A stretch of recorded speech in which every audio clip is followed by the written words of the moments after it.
Daily beloved brethren in Christ, loving greetings to you in the perfect and faithful name of our Lord and Savior Jesus Christ. Today, October 9th, 2025, Thursday, Holy Trinity Church Ministries presents Daily Manna. Today's subject, satisfaction and peace. Satisfaction and peace. Now let us open our Bibles and read a verse from 1 Timothy 6 chapter 6th verse. But godliness with contentment is great gain. May God add His blessings through the reading of His precious word. Dear children of God, saints of God, in 1 Timothy 6 chapter 6 teaches that the greatest treasure is not money or material wealth, but godliness, devotion to God, combined with contentment, finding satisfaction in what God provides, such as food and clothing. Apostle Paul argues that because people bring nothing into the world and will take nothing out of it, chasing wealth leads to temptation, destruction, and sorrow, making true spiritual gain the only lasting value. Praise God. Godliness as a foundation. True godliness stems from faith in Lord Jesus Christ and commitment to serve God and live a holy life.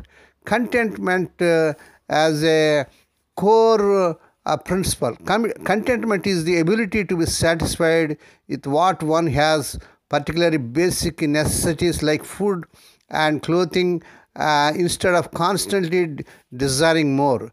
The great gain is spiritual, not material. The true gain is found in the peace, joy, fellowship with God, and a good conscience that come from a godly life, which has promise for both the present and future. The danger of the love of money. The passage warns that a desire for wealth leads to snares, harmful lusts, and can cause people to stray from their faith and experience destruction. A contrast to the world.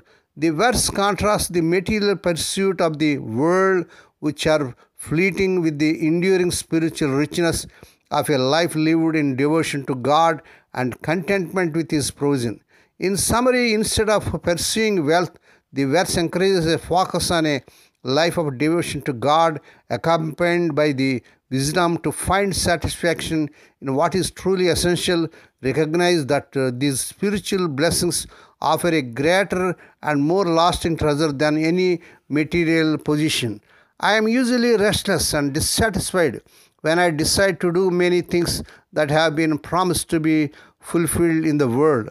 But when I faces on God, I can let go of the must-do preparation. My soul moves towards true contentment and rest. May God bless these few words. Now let us pray. Dear Heavenly Father, Holy Father, we thank Thee and praise Thee for this perfect and faithful morning that was given to us to come to Thee and to meditate upon Thy word. Bless those who are listening daily and regularly. Bless those who are sharing the word to their friends and beloved ones. Heavenly Father, we pray for those who are celebrating their wedding anniversaries and birthdays today, Lord. Bless them and crown the Lord with the air of mercy, grace, and gladness. Perform a new thing in their life. Lord, we pray for the sick and suffering. Lord, touch them, heal them. Because with Thy stripes, Thy people are healed. Nothing is impossible to You. Lord, we pray for those who are in great agony because the loss of loved is in their family. Spirit of the living God, the God of all comfort them, console them.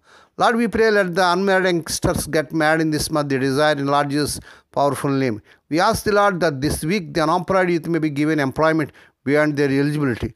Lord, we pray for their servants as they are serving in the vineyard. Use them mightily to win many souls. Lord, we pray for their children as they are going out and coming in throughout this day. Deliver them from all dangers and accidents. Give them safe journeys. We commit all these things into the mighty hands. We ask and give Thee thanks in the perfect and faithful name of our Lord and Savior Jesus Christ. Amen. May the grace of our Lord Jesus Christ and the love of God and the fellowship of the Holy Spirit be with us all now and evermore. Amen.